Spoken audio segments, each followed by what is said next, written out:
there's a fine line of walking, you know, of beating yourself up about it and then realizing there's 16 more. And I think we should beat ourselves up about it because, you know, we feel like we should have won that game, but there is 16 more. So it's the mentality of, hey, we got to go up the next week and go do our job, but this one should sting. This one should sting, and you need to learn from it because we had that game and we need to, you know, close it out. And so I think there's a fine line of walking that, and that was my message to them is, guys, you know what, we're going to be really good if we just do our job and, you know, continue to be efficient and move the chains and help out our defense by staying on the field.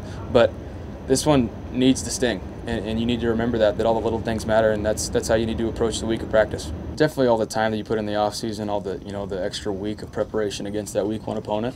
You know, there was both messages were kind of going around the locker room of, like, guys had their heads down, you want to tell them to pick their head up, but then also some guys are saying we got 16 more, but it's like that's why I said it's a fine line of walking. Of be critical of yourself, absolutely should be, and I'll be damned if we're not, because, you know, we expect to go in there and win, but there's also more opportunities, so you have to, you know, roll with the punches. You face adversity, how do you handle it? How do you handle it the next week? How do you approach the week of practice, and how do you, just show up the next week?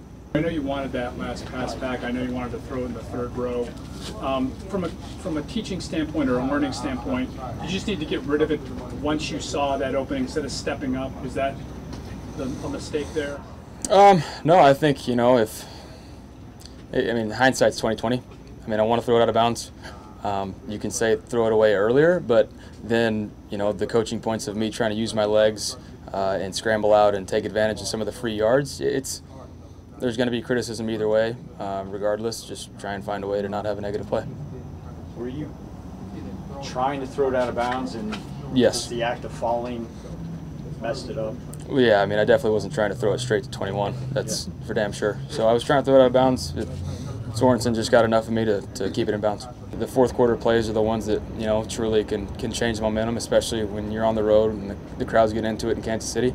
Yeah, you got to make the little plays in the fourth quarter just to keep your offense on the field. And yeah, I mean, I'm going to be critical of my game regardless. There's always going to be games, good or bad, that I want plays back. And yeah, you want to make all those plays in the fourth quarter. You didn't have OB